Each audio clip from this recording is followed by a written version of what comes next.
우리의 가정을 어떻게 하면 에덴 동산처럼 만들 수 있을까요? 하나님이 의도하신 복된 가정이 되기 위해서는 어떻게 해야 할까요?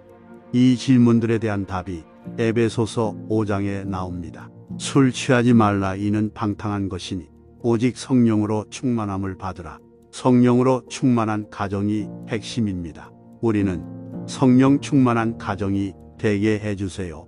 성령 충만한 남편, 성령 충만한 아내, 성령 충만한 부모, 성령 충만한 자녀가 되게 해주세요라고 기도해야 합니다. 만약 이 기도 제목이 오늘 우리에게 이루어지기만 한다면 앞으로 일어나는 모든 문제는 저절로 해결됩니다. 현관문을 열고 집에 들어가면 안방과 건넌방에도 들어갈 수 있듯이 성령 충만하면 나머지 문제들은 술술 풀리게 마련입니다. 부부 싸움을 했는데 어떻게 다시 하나 될 수 있을까?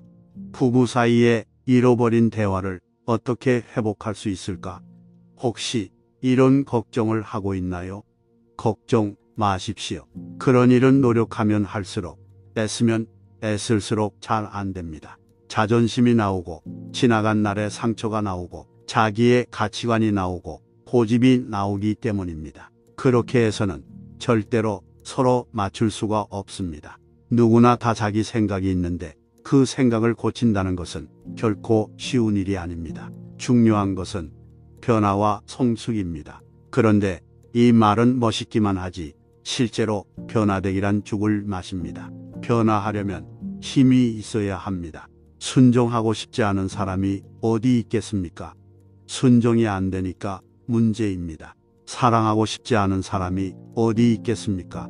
사랑이 안 되니까 문제인 것이지요. 내 힘으로 순종이 안 되고 내 힘으로 사랑이 안 되니까 힘들고 어려운 것입니다. 무엇이 우리로 하여금 순종하고 사랑하게 합니까? 그것은 바로 성령 충만입니다. 행복한 가정의 원리는 성령 충만인 것입니다.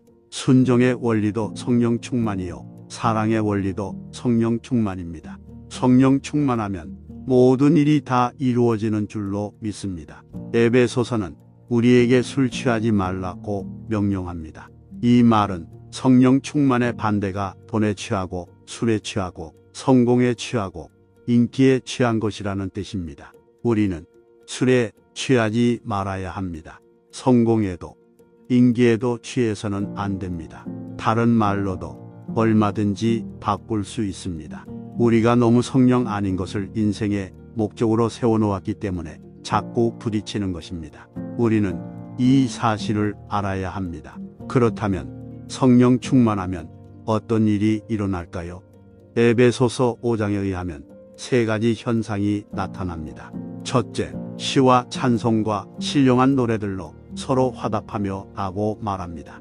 즉, 성령 충만하면 찬송이 나옵니다. 성령 충만하면 시와 찬송과 신령한 노래가 입에서 자꾸 흘러나옵니다. 무엇보다 마음이 즐거워야 합니다. 마음이 기뻐야 가정이든 일이든 잘 되는 법이지요. 둘째, 성령 충만하면 감사가 나옵니다. 범사에 우리 주 예수 그리스도의 이름으로 항상 아버지 하나님께 감사하며 하고 말합니다. 셋째는 그리스도를 경외함으로 피차 복종하라라는 말씀에서 찾아볼 수 있습니다. 성령 충만하면 순종하게 됩니다. 순종은 아내만의 몫이 아닙니다.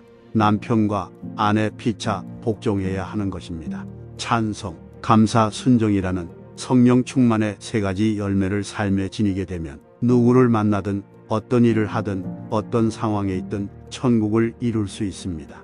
우리는 에베소서에서 아내들이여 자기 남편에게 복종하기를 주께 하듯 하라는 말씀에서 순종의 정의를 찾아볼 수 있습니다. 순종이란 주께 하듯 하는 것입니다. 우리 주님께 하듯 상대방을 대하는 것이지요. 왜 순종하기가 어렵습니까? 내가 내 기준으로 내 방법으로 하려고 하기 때문입니다. 인간은 참 오만해서 순종을 해도 자기 마음대로 하려고 합니다. 그것은 순종이 아닙니다. 그러다가 사랑도 내 식대로 되지 않으면 화를 내지요. 그것은 사랑이 아니요 순종도 아닙니다. 내 식으로 순종하고 사랑하겠다는 고집에 불과한 것입니다. 그래서 내 사랑은 자꾸 깨지고 내 순종은 상심지를 세우게 합니다. 내 식으로 하니까 될 리가 없습니다. 그러니 순종하고 싶다면 내 방법을 포기하고 상대방이 원하는 대로 해주십시오. 죽게 하듯 하십시오. 예배당에 들어올 때 어떤 사람은 꼭 이 문으로만 들어옵니다. 저 문으로는 절대 안 들어옵니다. 어떤 사람은 1년 내내 꼭 저 문으로만 들어옵니다. 다 자기 식인 것이지요. 언젠가 교회에서 한 장로님이 성경 공부를 인도하는데 이상하게도 참석하는 사람마다 자기 자리에 앉지 못하면 은혜를 못 받았습니다. 그래서 누가 자기 자리에 앉아 있으면 화가 잔뜩 나서는 나가라고 했습니다. 자리도 익숙한 곳이 있어서 꼭 그 자리에 앉아야만 마음이 안정된다고 합니다. 그래서 제가 장로님들이 움직입시다 라고 제안했습니다. 왜냐하면 교인들은 안 움직이니까, 앉은 자리에만 계속 앉으니까 장로님들이 움직여야 교인들을 알 수 있지 않겠습니까? 예배를 드려도 꼭 자기가 정해놓은 자리에 앉아서 드리려는 고집, 내 식대로 하려는 마음, 이것이 우리 인간의 본성입니다. 참 재미있는 것은 에베소서 말씀이 남편과 그리스도를 연결시키고 교회와 아내를 연결시켜서 이야기하고 있다는 것입니다. 이는 남편이 아내의 머리됨이 그리스도께서 교회의 머리됨과 같음이니 그가 바로 몸의 구주시니라. 이것은 남편은 그리스도적인 의미가 있다는 뜻입니다. 즉 모든 아내들은 예수님 같은 남편과 산다는 것이지요. 하나님이 아내들에게 이런 영광을 주셨습니다. 비록 남편이 예수님 같지 않아서 문제이긴 하지만 그래도 남편은 예수님 같습니다. 그렇게 생각하고 섬기십시오. 남편은 예수님 같은 존재입니다. 그 정도로 하나님이 남편을 높이 평가하시는 것입니다. 그런데 보통 세상 남편들은 어떻습니까? 매일 술 먹고 들어오고 소리 지르고 밥 가져와라, 물 떠와라 합니다. 남편들은 꼭 기억하시기 바랍니다.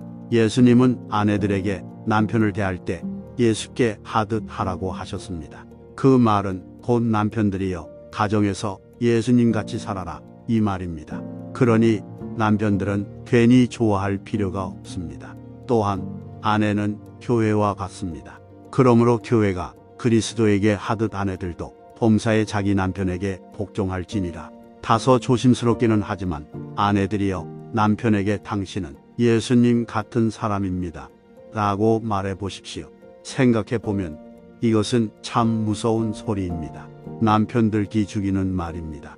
내가 당신을 예수님인 줄 알고 섬기겠습니다.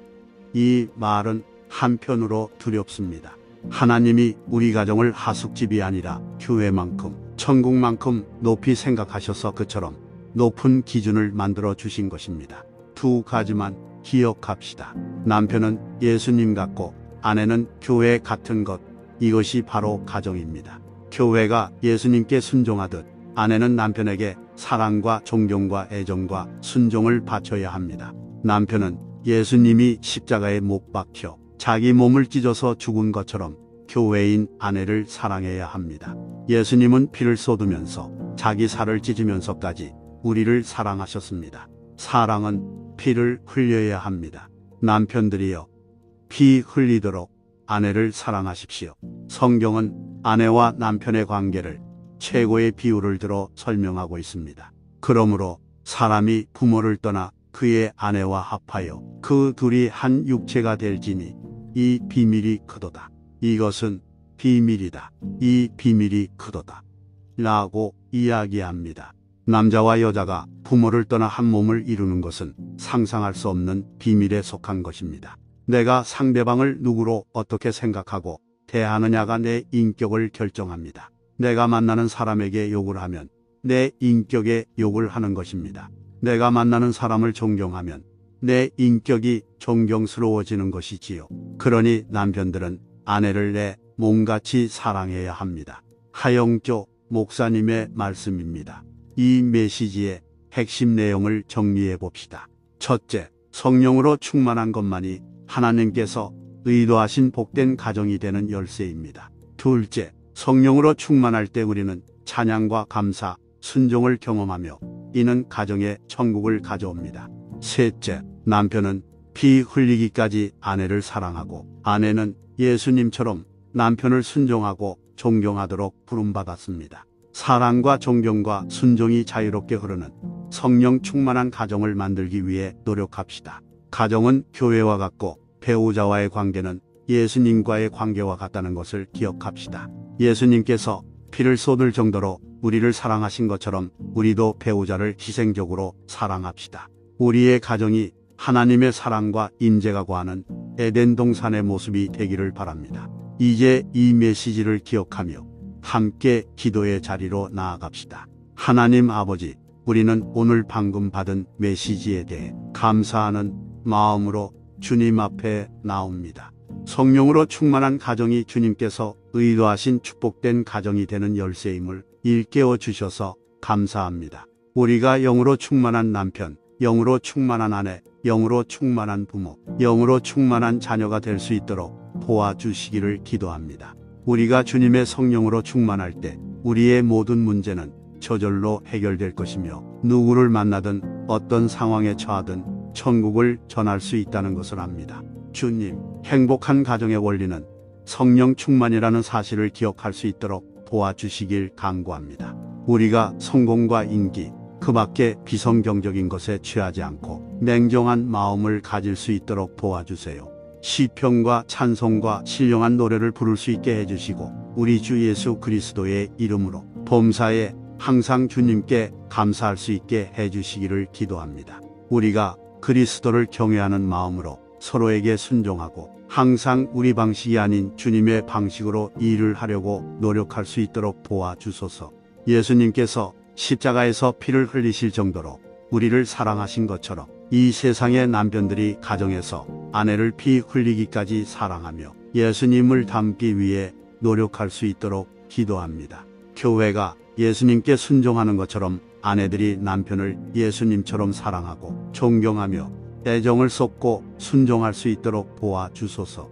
모든 가정이 주님의 사랑과 은혜 안에서 한 몸이 되어 하나가 되기를 기도합니다. 주님, 우리에게 성령을 계속 부어주시고 주님께서 의도하신 복된 가정이 될 수 있도록 도와주시기를 간구합니다. 주님의 사랑, 기쁨, 평화, 인내, 친절, 선함, 신실함, 온유함, 절제로 우리 가정을 채워주시기를 기도합니다. 우리가 항상 주님께 시선을 고정하고 평생 주님의 길을 걸을 수 있도록 도와주소서. 우리 주님이시자 구세주이신 예수 그리스도의 이름으로 이 모든 것을 기도합니다. 아멘.